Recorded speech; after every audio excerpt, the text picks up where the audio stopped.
여기 112명 그 이름이 지금 기록이 되어 있어요. 112명. 자, 이들 이름은 이 에스라의 종교 개혁, 이것은 정말 성령의 역사로 말미암아서 에스라가 뭐 강제적으로 한 것도 아니고, 그 하나님 앞에 이게 내 탓입니다 하고 회개 기도를 하면서 성령의 역사로 회중들이 참여하게 되고, 또 자신들이 자발적으로 총회를 하게 되고, 그래서 이런 이제 개혁, 이방 여인과 결혼해서 결국은 우상 숭배의 위험에 이미 사실상 이제 혼합주의로 들어가게 되는 거죠. 거기에 빠져 있는 그런 이제 이스라엘 백성들이 정말 결단을 하고 하나님의 명령을 따라서 하나님께서 에스라를 통해서 주신 그 명령, 그 다음에 모세의 율법에 기록이 되어 있는 그 말씀을 따라서 정이 들고 심지어는 자녀까지 낳은 그런 이제 이방 여인을 내보내는 그 일들을 이제 하게 되죠. 그래서 지금 오늘 이 본문에 등장하는 이 이름들은 말하자면 그 이방 여인을 이제 내보낸 사람들, 그들의 이름이 여기 기록이 되어 있는 겁니다. 제가 여러 번 이야기를 했습니다마는 죄라고 하는 것은 이제 하나님의 법을 어기는 것이고, 이 시대 구약에는 하나님께서 모세를 통하여 주신 그 하나님의 규칙, 그 규례가 정확하게 살아 있었을 때고, 더더군다나 이제 두 번째 출애굽과 같은 것입니다. 이 바벨론에서 포로되었던 자들이 돌아와서 가나안 땅에서 새롭게 시작하는 거잖아요. 나라가 완전히 사라졌고, 그래서 첫 번째 가나안 땅을 정복하는 것처럼 두 번째 이제 가나안 땅을 정복하는 일이기 때문에 모세를 통하여 가나안을 정복할 당시에 하셨던 그 말씀이 훨씬 더 생생하게 살아있었던 역사적 정황이에요. 그런데도 이들이 오히려 그곳에 있었던 가나안 7 족속들과 이제 결혼하는 일들을 통해서 이스라엘의 정체성이 완전히 사라지게 된 그때에 하나님이 에스라를 사용하시고, 또 돌아온 사람들이 회개의 마음을 갖게 하시고 결단하여 정말 큰 아픔이 있었지만 이 일들을 시행함으로 드디어 나중에 인류를 구원하실 예수님이 오실 그런 이제 나라로 계속해서 세워지게 되는 거지요. 자, 그러면 지금 이 이름들, 이 이름이 영광스러운 이름입니까? 부끄러운 이름입니까? 사실 이 이름들을 좀 생각해 보면 약간 애매해요. 왜냐하면 이들이 뭔가 훌륭한 일을 했기 때문에 기록이 된 이름이 아니고, 따지고 보면 두 번째 이제 바벨론에서 이제 돌아온 이들 두 번째 출애굽이죠. 이들이 스룹바벨과 예수아가 주동이 돼서 이제 많은 사람들이 왔었는데, 세월이 한 80년 정도 이렇게 흐르면서 이방 여인과 결혼하는, 그리고 이방 여인이 섬기는 우상 숭배에도 상당히 이제 관대한 태도를 보이는 이제 그런 일들이 일어났던 사람들이기 때문에 모세를 통해서 주신 하나님의 말씀을 어겼던 사람들이잖아요. 그래서 여기에 이름이 이렇게 성경이 기록되어 있다는 것이 이들에게 한편으로 보면 지은 죄가 있었던 죄인이지요. 그런 면에서 보면 좀 부끄러운 이름인 것 같아요. 그러면 하나님께서 이들을 부끄럽게 하려고 성경에 이들의 이름이 기록되게 하셨겠습니까? 그럴 리는 없죠. 그런데 이들은 자신들의 잘못을 하나님 앞에 고백하고 용서를 구하고 그리고는 회개한 사람들, 그래서 용기를 내어서 지금이라도 하나님 앞에 바르게 하겠다라고 그런 의의 결단을 내린 이름이기 때문에 그런 측면에서 보면 이들은 굉장히 영광스러운 이름이기도 합니다. 한마디로 말해서 여기 지금 기록이 되어 있는 이 사람들, 이 이름들은 하나님께 용서를 받은 이름들, 용서받은 사람들이기에 복 있는 사람들입니다. 용서받을 일을 하지 않으면 되지 않겠느냐? 그럴 수 있겠지요. 그런데 여러분, 사실 지금 여기 이름에 기록이 되지 아니한 사실은 그때 1차 와서 한 80년이 지날 때 여기 와 있었던 사람들이 42,360명, 남자만 그랬어요. 그런데 그 많은 사람들 가운데서 여기 지금 이제 112명 정도만 이름이 기록이 되어 있는데, 그럼 나머지 사람들은 지은 죄가 없겠습니까?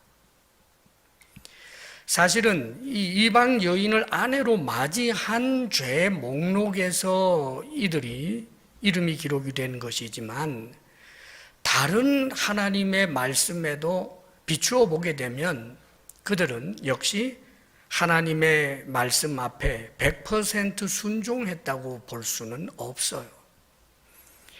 다시 말하면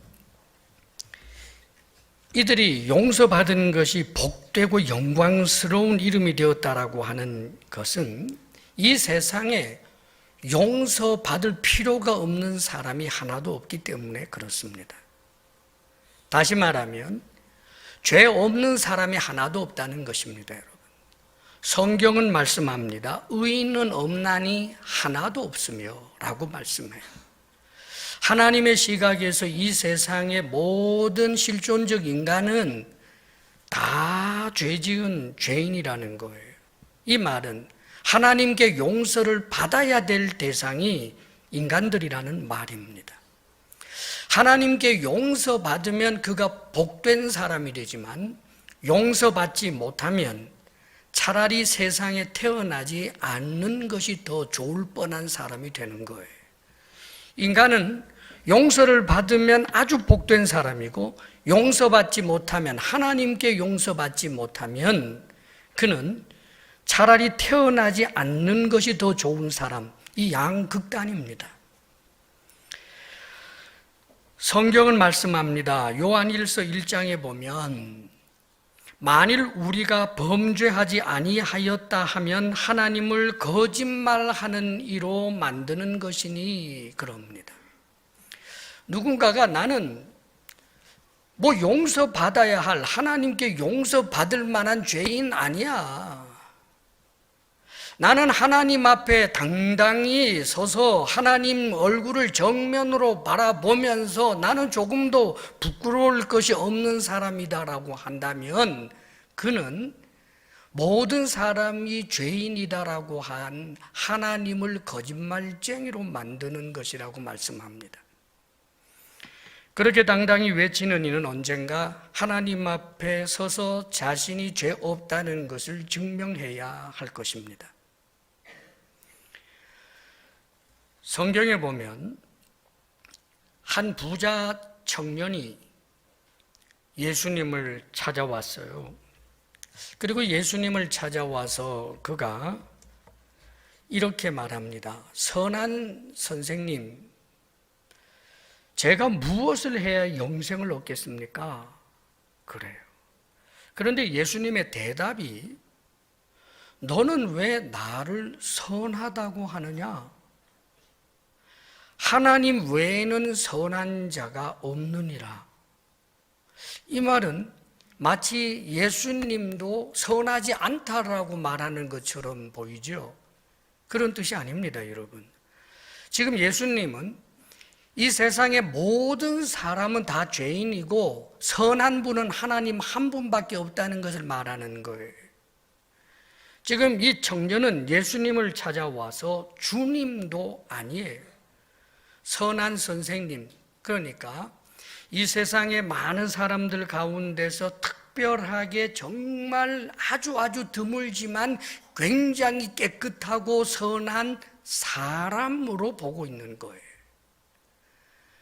그런데 예수님은 그 어떤 고귀한 삶을 살았다 할지라도 하나님 앞에서 정말 선한 사람은 없다. 하나님만이 선하다고 말하는 거죠. 만일 이 청년이 예수님의 이 말을 듣고 주님, 당신은 선하십니다. 당신은 하나님의 아들이시기 때문이다. 당신은 하나님이십니다. 만일 이렇게 이야기를 한다면 아마 우리 주님께서 네 믿음이 크도다라고 말했을 거예요. 지금 이 부자 청년은 예수님을 사람으로 보면서 그러면서도 선하다고 이야기를 하고, 이 이야기는 나도 꽤 선한데 당신은 나보다 조금 더 선한 것 같으니까 당신이 나에게 영생 얻을 길 좀 코치해 주세요, 이런 뉘앙스를 갖고 있는 거예요. 그러면서 예수님이 계속 대답합니다. 영생을 얻기를 원한다고? 그렇다면 네가 계명을 알고 있지? 그렇다면 계명을 지켜라. 살인하지 말라, 간음하지 말라, 도적질하지 말라, 거짓 증거하지 말라, 내 부모를 공경하라, 내 이웃을 네 몸과 같이 사랑하라. 이 말씀들 말이다. 그랬더니 죄책감을 갖는 게 아니라, 선생님, 저는 그 정도 계명은 어릴 때부터 지금까지 지켜왔습니다. 그러자 주님 하시는 말씀이, 네가 아직도 부족한 것이 있구나. 그렇다면 네 재산을 팔아서 다 나누어 주고 너는 나를 따라오너라. 그래요. 그랬더니 이 청년이 워낙 부자였고 재산 다 팔아라 그러니 얼마나 고민이 되겠습니까? 한참 고민하다가 그냥 가버렸다. 성경은 그렇게 말씀해 주고 있어요. 오늘 우리가 예수 믿는 사람들, 예수님 따르는 사람들입니다. 그런데 복음을 듣고 예수님을 믿게 된 여러분 가운데 재산을 다 팔고 난 다음에 지금 예수 믿고 따르는 사람 이 가운데 있습니까? 사도행전에 보면 계속해서 복음을 증거하지만 예수 믿기 전에 너희들 재산을 다 팔아서 나누어 주고 그 다음에 예수 믿어라, 그렇게 복음을 전하는 거 본 적이 있습니까? 그런데 왜 예수님이 이 청년에게는 이렇게 하셨을까? 사랑하는 여러분, 그는 무엇을 행함으로 영생을 얻을 것을 생각했고, 그렇다면 너 그렇게 자신 있다면 율법을 지켜봐라, 계명을 지켜봐라. 율법 전부는 말고 10계명 가운데서 사람과 사람 사이의 그 관계에 관한 계명이라도 너 한번 지켰는지 점검해봐라 그랬는데, 사랑하는 여러분, 그는 거기에 대하여 애통해하고 죄송해하고 자신의 죄를 깨달은 것이 아니라 전혀 죄가 없다고 생각하는 어리석은 사람이라는 말입니다. 살인하지 말라라고 하는 그 말 속에는 누군가를 미워함도 포함되어 있는 것이고, 간음하지 말라라고 한 말씀 가운데는 마음속에 음욕이 불길처럼 한순간이라도 일어난 것을 포함하는 이야기고, 도둑질하지 말라라고 하는 것은 남의 것에 대하여 탐내는 마음이 있었던 것도 포함되는 것이고, 내 이웃을 네 몸과 같이 사랑하라라고 하신 이 말씀이 정말 그가 지켰다면 자신은 부자로 살면 안 돼요. 이웃을 내 몸과 같이 사랑했다라고 당당하게 외치려면 어떻게 나는 고기 반찬 먹고 누군가는 지금 배가 고파서 널브러져 있느냐고요. 내가 하나님의 말씀을 지킬 수 없는 자구나. 나는 죄인이구나.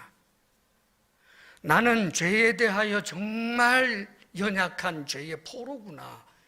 이것을 깨닫고 주님 앞에 엎드려서야 할 사람인데, 결국 그는 자신의 행함으로 구원을 얻겠다라고 하느니 그가 가진 죄의 문제가 주님께 나아가며 용서함을 받아야 해결된다라고 하는 사실을 전혀 알지 못한 사람이기에 그는 불행한 사람입니다.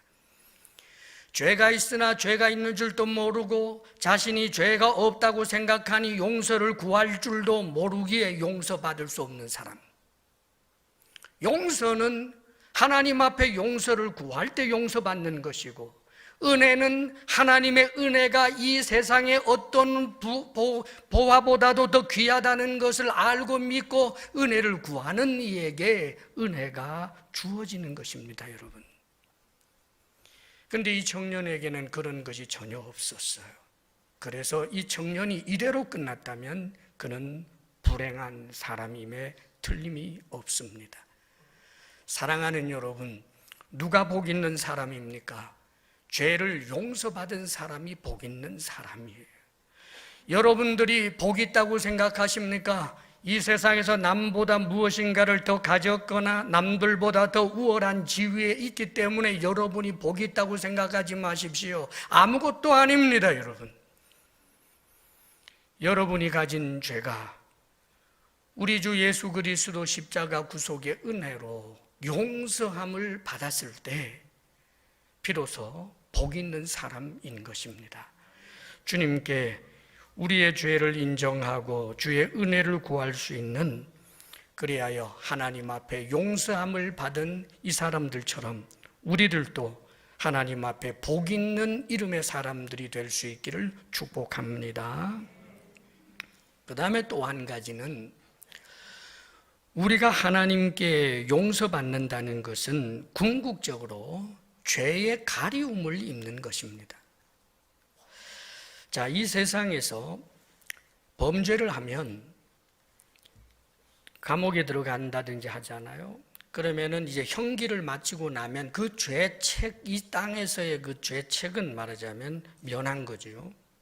그러나 그렇다고 해서 그에게는 죄의 꼬리표가 늘 붙어 있어요. 죄인이었다, 감옥에 갔었다, 소위 호적에 줄 갔다, 그런 이제 표현들을 쓰잖아요.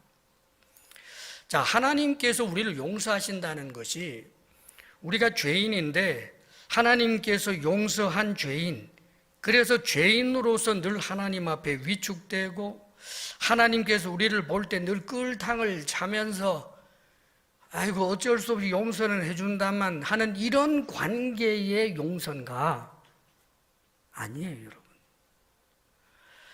성경에서 하나님이 우리를 용서해 주신다라고 하는 이 용서는 궁극적으로 나중에 하나님 앞에 서게 되었을 때 죄의 가리움을 입는 거예요. 아예 하나님의 눈에도 죄가 안 보여요. 죄가 없어요. 완전히 가리워져 있는, 이것을 말하는 겁니다.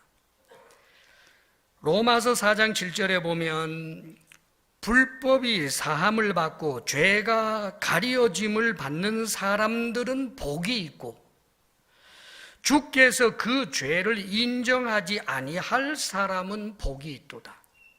죄가 없는 것이 아니라 죄가 있어요. 그래서 어쩌면 나도 알 수 있고 마귀가 참소하며 저 사람 이런 죄 있어요, 저런 죄 있어요 라고 이야기를 해도 하나님이 내 눈에는 죄가 없다, 너희들 눈에는 보이느냐, 내 눈에는 죄가 안 보인다. 심판주 되시는 하나님께서 죄를 인정하지 않는, 그래서 죄의 가리움을 받은 그 사람이 복이 있다라고 말씀하는 거예요. 사랑하는 여러분, 죄의 가리움을 받는다는 것, 그러면 도대체 무엇으로 죄를 가려준다는 말이지요? 창세기에 보면 한 가지 우리가 그 사건으로 성경적 진리를 볼 수 있는 것이 있습니다. 아담 하와가 범죄했지요. 그리고는 하나님과의 관계가 이제는 더 이상 사랑의 관계가 아니라 하나님 앞에 설 수 없는, 그래서 만물에 말하자면 찌꺼기처럼 된 거예요. 심판의 대상입니다.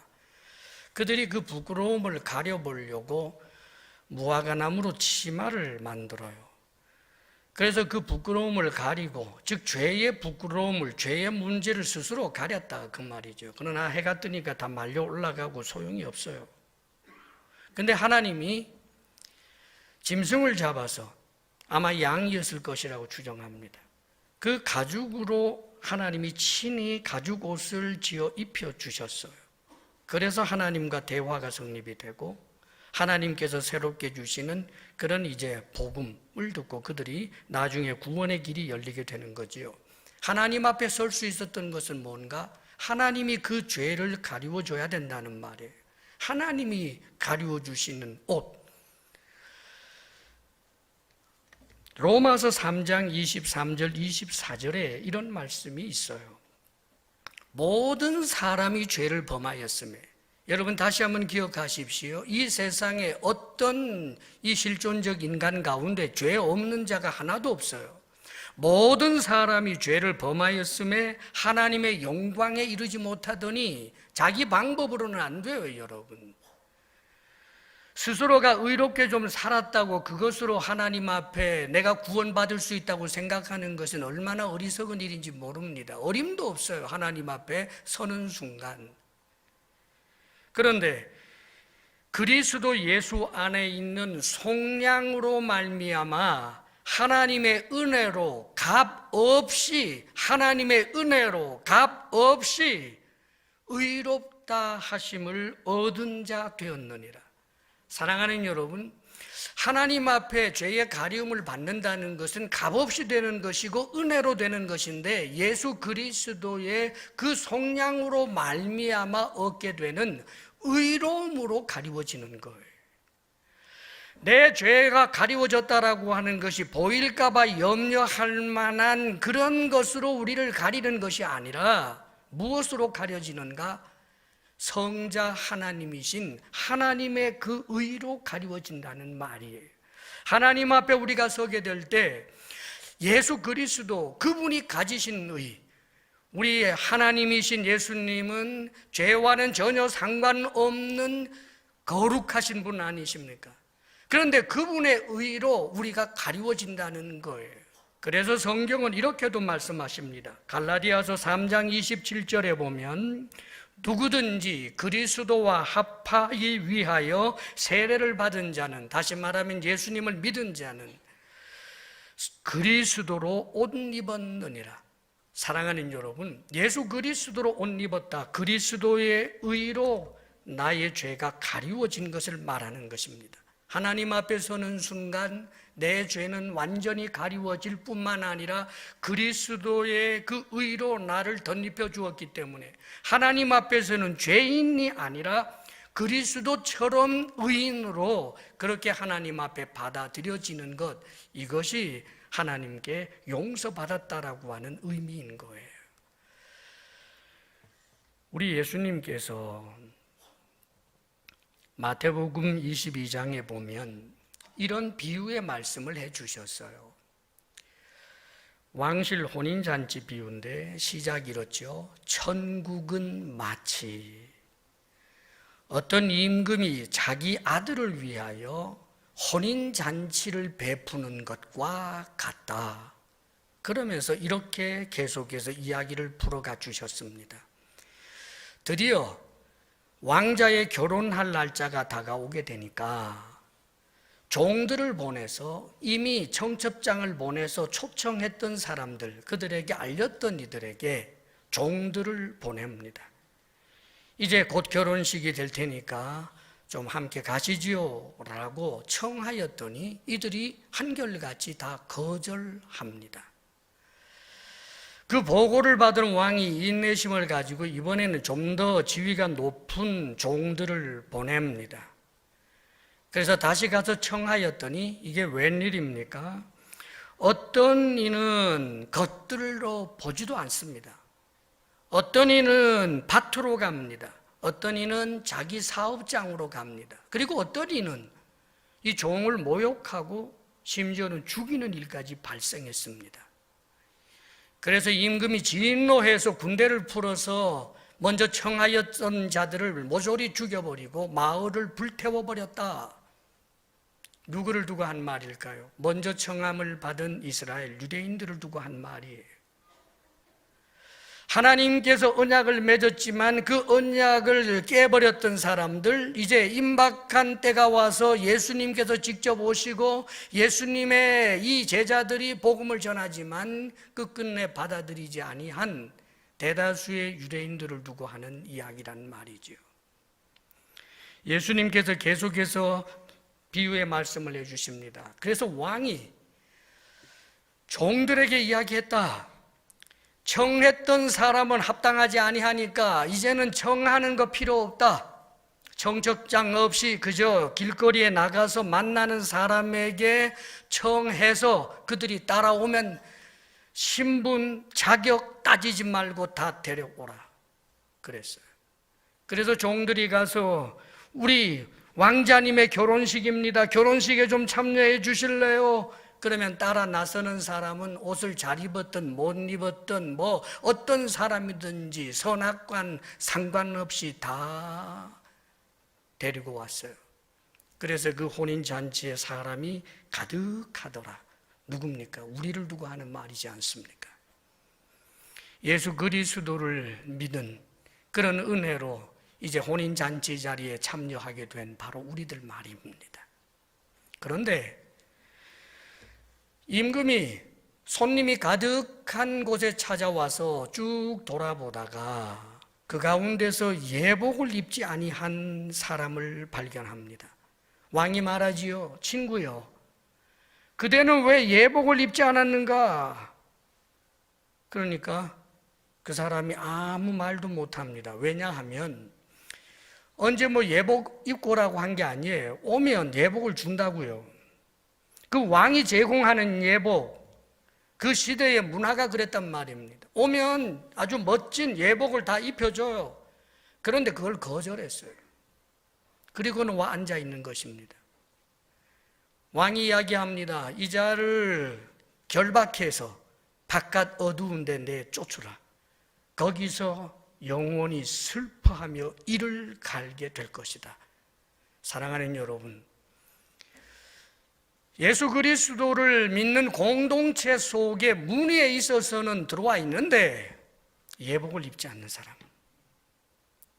교회는 다니지만 예수 그리스도를 믿음으로 말미암아 의롭게 된다 하는 것을 유치하다 생각하는 사람들, 교회는 다니지만 천국 지옥 어떻게 아느냐라고 그렇게 대단히 과학적인 줄 알고 착각하는 사람들, 사랑하는 여러분, 사실은 조금만 생각해 보면 우리가 아는 것보다 모르는 것이 훨씬 더 많은데, 조금만 더 정직해 보면 우리가 얼마나 죄가 많다는 것을 아는데, 이 죄의 문제를 내 노력으로는 도저히 해결할 수 없다는 것을 너무나도 잘 아는데, 성경에서 그렇게 예수 그리스도로 말미암아 십자가 구속의 말으로 말미암아 구원을 얻는다는 이 성경 말씀이 계속하여 웅변적으로 외쳐지고 있음에도 불구하고 종교 생활은 하지만 예수 그리스도를 믿지 않는다라고 말하는 그들은, 사랑하는 여러분, 용서받지 못하는 자가 된 것입니다. 저는 여러분들에게 권합니다. 신앙생활 10년, 20년 하면서도 여전히 예수 그리스도 십자가 구속의 은혜에 대한 감사와 감격이 없는 분들이 이 자리에 있습니까? 저는 웁니다. 불쌍하기 때문입니다. 사랑하는 여러분, 예수 그리스도를 믿음으로 말미암아 용서함을 받고 죄의 가리움을 입는다라고 하는 것보다 더 크고 놀라운 복은 없는 것입니다. 이제 언젠가 우리가 주님 앞에 서게 될 날이 있을 것입니다. 사실 우리가 이 땅에 살면서 죄를 짓고 하나님 앞에 용서를 받으면서도 이 땅에서는 짊어져야 할 죄책들도 사실은 좀 있어요. 이를테면 부적절한 관계로 자녀를 낳았으면, 그러면 그가 나중에 회개하였을 때 하나님 앞에 가게 될 때는 용서함을 확실히 받는 것이겠지만, 그러나 이 땅에서 잘못된 그런 혼외의 그런 자녀를 낳아서 불의하고 좋지 못한 방법으로 어떤 결과가 있을 때 그것은 일종의 짊어져야 할 죄책이지요. 노름하고 못된 짓하고 방탕하다가 재산을 다 탕진했는데 하나님 잘못했습니다, 그렇게 해서 용서를 구하고 용서를 받고 빤듯하게 살지만, 그럼에도 불구하고 그때 이미 지었던 죄로 인하여 가난과 가족들이 어렵게 된 그 죄책은 이 땅에서 감당해야 될 일도 많이 있습니다. 그러나 여러분, 그럼에도 불구하고 하나님은 그를 도우셔요. 전날에 다윗이 잘못한 그 범죄에 대하여 하나님께서는 이 땅에서 죄책을 짊어지게 했습니다. 얼마나 많은 어려움을 겪었는지 몰라요. 그러나 홀로 겪게 하지는 않았습니다. 하나님 의지하면서 그 죄책도 견디고 이기고 승리하게 해 주셨지요. 그런데 여러분, 정말 감사한 것은 하나님 앞에 섰을 때는 더 이상 죄책이 없어요. 더 이상 그 죄로 인한 작은 그 형량이 줄여진 눈곱만큼만한 그런 죄책이나 형량이 없다, 그 말입니다. 여러분, 아예 하나님의 눈에는 죄가 보이지도 않고 그리스도의 십자가의 구속의 은혜로 말미암은 하나님의 의의 옷을 입은 사람들이 되었기 때문에, 그래야 우리 주 그리스도께서 가진 그 영광에만 참여하게 되는 엄청난 은혜와 복을 받은 사람들이 예수 그리스도로 말미암아 용서함을 받고 그 죄가 가리움을 입은 바로 우리들입니다. 이 복을 기억할 수 있기를 축복합니다. 여러분, 요한계시록 20장에 보면 사도 요한이 이렇게 고백합니다. 그가 이 환상 중에 보고 있는 것을 기록한 거지요. 내가 보니, 사도 요한이 봤다는 말이지요. 크고 휜 보좌와 그 위에 앉으신 이를 보니 땅과 하늘이 그 앞에서 피하여 간데없더라. 그 백보좌에 앉아 계시는 분 누굽니까? 심판주이신 예수님 아닙니까, 여러분? 처량하게 십자가에 못 박혀 죽은 그 예수님 말입니다. 여러분, 침 뱉으면 침 뱉음을 당하고 뺨을 때리면 뺨을 맞았던 바로 그분 아닙니까?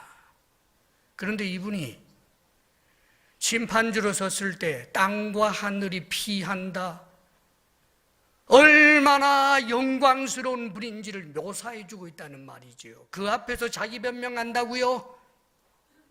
그 앞에서 내가 이렇다 저렇다 말한다고요? 어림도 없습니다. 그 백보좌 앞에서 죽은 자들이 큰 자나 작은 자나 그 보좌 앞에 서 있는데 책들이 펴 있고 또 다른 책이 펴져 있으니 곧 생명책이라. 다른 책, 한 책, 생명책입니다. 책이 여러 권입니다. 책들이 있고 한 책이 있다는 거예요. 그 한 책은 뭔가? 생명책이에요. 죽은 자들이 자기 행위를 따라 책들에 기록된 대로 심판을 받으니, 책들, 그 여러 권의 책들은 그가 한 행위들이 기록이 되어 있어요. 죄 목록들이 나와 있단 말입니다. 좋은 일, 나쁜 일 한 것들이 다 기록되어 것들이 산더미처럼 쌓여 있다고요. 그런데 이렇게 결론을 짓습니다. 누구든지 생명책에 기록되지 못한 자는 불못에 던져지더라. 사랑하는 여러분, 하나님 앞에, 심판주이신 주님 앞에 서게 될 때 어느 누구도 속일 수 없는 자신이 행한 모든 일들이 다 드러나게 되는데, 놀랍게도 우리가 주님 앞에 서게 되면 여기 최정도도, 여러분도, 박 집사도, 김 집사도, 아무개도 다 부끄러울 것입니다. 그러나 저는 말합니다. 하나님께서 우리의 죄가 안 보인다 하실 것입니다. 예수 그리스도의 의로 덧입혀서 의인 최정도, 의인 박 집사, 의인 김 집사, 그리고 그가 한 일들 가운데서 선한 일, 착한 일 한 것을 우리 하나님께서는 기억해 주시고 오히려 우리에게 상을 주시며 면류관을 주시며 상급을 주시게 될 것입니다. 사랑하는 여러분, 이것이 바로 그리스찬들입니다. 하나님 앞에서 어리석게도 자신의 의의를 대단하게 여겨서 천국을 자신의 수단과 방법으로 쟁취할 것처럼 이야기하는 자들,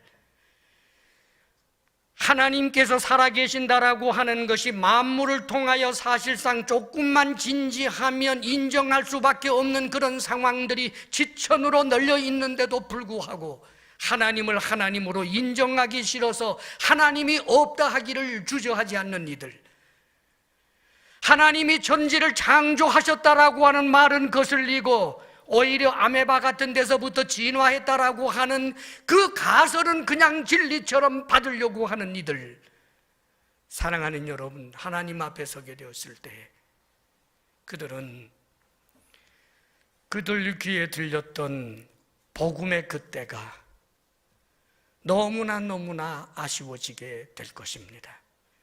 그러므로 사랑하는 여러분, 우리 주사랑교회 성도 여러분, 오늘 예배드리기 위하여 이 자리에 있는 여러분들에게 주의 이름으로 권합니다. 저와 여러분이 하나님 앞에서 영광스럽고 복될 수 있는 것은 죄가 하나도 없고 천사처럼 살아서가 아니라 죄의 용서함을 받고 죄의 가리움을 입고 그리스도의 이로 옷 입혀졌기 때문에 그래서 우리가 복 있는 사람들인 것입니다.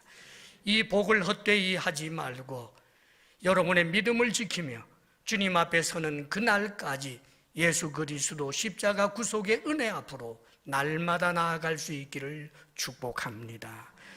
기도하겠습니다. 사랑하시는 아버지 하나님, 참으로 머리털옥 하나라도 희거나 검게 할 수 없는 우리들, 염려한다 할지라도 키를 한 자라도 자라게 할 수 없는 연약한 우리들인데, 마치 우리가 세상의 모든 것을 알고 이 세상의 모든 것에 대하여 통달한 것처럼 어리석어질 때가 많았음을 고백합니다. 우리의 교만의 죄를 용서하여 주시고 아버지 하나님, 우리의 죄를 용서하실 분이 오직 하나님 한 분이심을 깨닫고 우리의 죄를 용서하시기 위하여 보내어주신 우리 주 예수 그리스도를 온전히 믿음으로 하나님 앞에 의롭다함을 받는 복된 자들 되게 하여 주옵소서. 우리 주 예수 그리스도를 믿기를 주저하지 않고 언제나 믿음을 고백하며 살아가는 하나님의 사람들 되게 하여 주옵소서. 예수님 이름으로 기도하옵나이다. 아멘.